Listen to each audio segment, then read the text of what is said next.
নমস্কার, আমি তারক আর আপনারা দেখছেন আমাদের রান্নাঘর। আমাদের এই ছোট্ট পরিবারে আপনাদের সকলকে আসার জন্য আমন্ত্রণ রইল। তাহলে চলো দেখে নিন আজ আমি এই ছোট্ট পরিবারে কি রেসিপি নিয়ে আসলাম। আজকের রেসিপি হচ্ছে ফ্রাইড রাইস। এখানে বাসমতি রাইস নিয়ে নিয়েছিলাম 250 গ্রাম। বাসমতি রাইসটাকে ভালো করে ধুয়ে আমি প্রায় 1 ঘন্টা জল দিয়ে ভিজিয়ে রেখেছিলাম। কড়াইয়ে কিছুটা জল নিয়ে নিলাম। জলের মধ্যে আমি কিছুটা পরিমাণ এলাচ, লবঙ্গ আর দারচিনি দিয়ে দেবো। দিয়ে জলটাকে ভালো করে ফুটিয়ে নেব। ফুটিয়ে নিয়েছি আর জলে একটা কি সুন্দর কালার চলে এসছে দেখো। এবার যে মশলাগুলো দিয়েছিলাম সেই মশলাগুলোকে আমি একটা ছাঁকনার সাহায্যে তুলে নেব।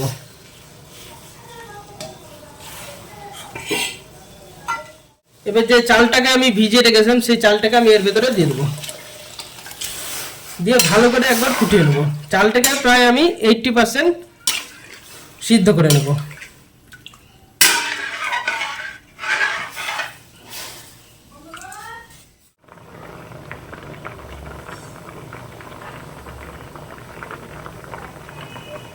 ভাতগুলো হয়ে গিয়েছে, এবার আমি ছেঁকে তুলে নেব ভাতগুলোকে। এবার আমি কড়াইয়ে আবার কিছুটা সাদা তেল ঢেলে নেব। তেল গরম হয়ে গেলে যে সবজিগুলো নিয়েছিলাম আমি, বিনস, ক্যাপসিকাম আর গাজর, এগুলোকে আমি ভেজে নেব একসাথে।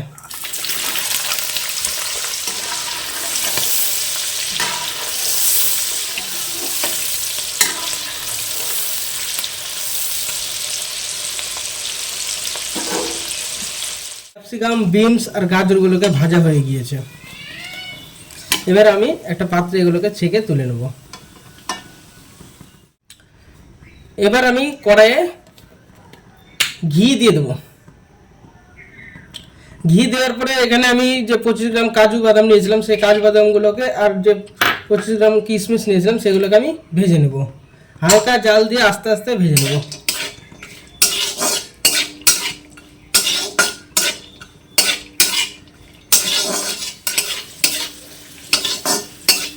কাজু আর কিশমিশগুলোকে ভেজে নিলাম। কিশমিশগুলো কি সুন্দর ফুলে গিয়েছে। এবার যে সবজিগুলো আমি ভেজে রেখেছিলাম, বিন, ক্যাপসিকাম, গাজর, এগুলোকে আমি দিয়ে দেবো।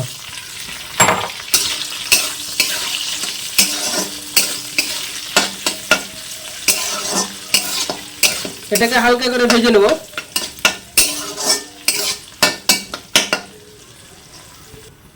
এবার আমি যে ভাতগুলোকে সিদ্ধ করে রেখেছিলাম সেই ভাতগুলোকে দিয়ে দেবো।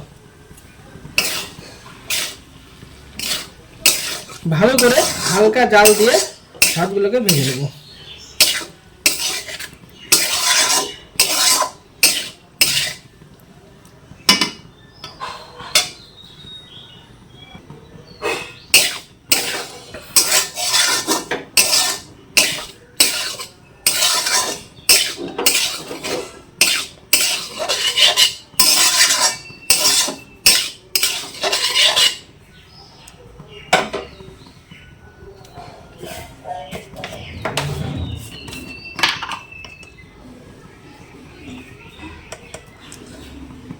এবার আমি এখানে কিছুটা গরম মশলা অ্যাড করে দেবো।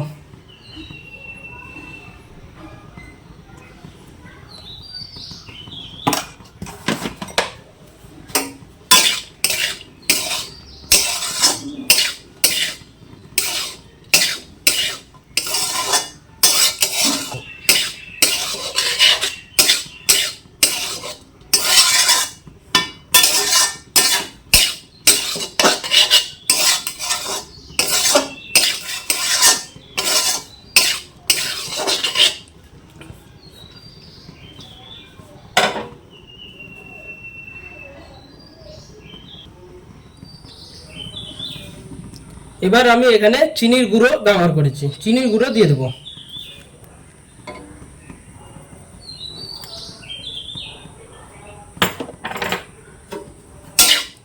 চিনি গুঁড়ো দিয়ে ভালো করে ভেজে নেবো। আবার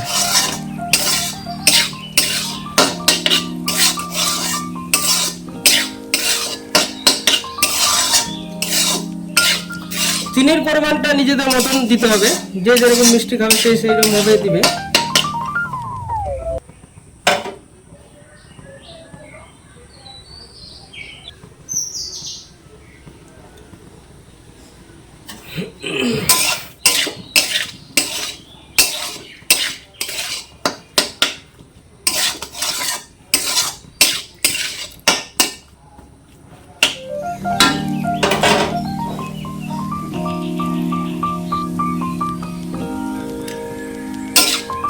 ফ্রাইড রাইস রেডি।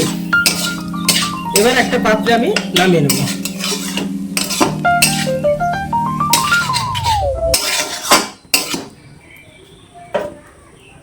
ভিডিওটা ভালো লাগলে সবাই লাইক দিও, শেয়ার করে দিও আর কমেন্ট করো, আর চ্যানেলটিকে সাবস্ক্রাইব করে দিও, আর পাশে থাকা বেল আইকনটিকে দাবিয়ে দিও যাতে পরের ভিডিও নোটিফিকেশনটা তোমরা তাড়াতাড়ি পেয়ে যেতে পারো।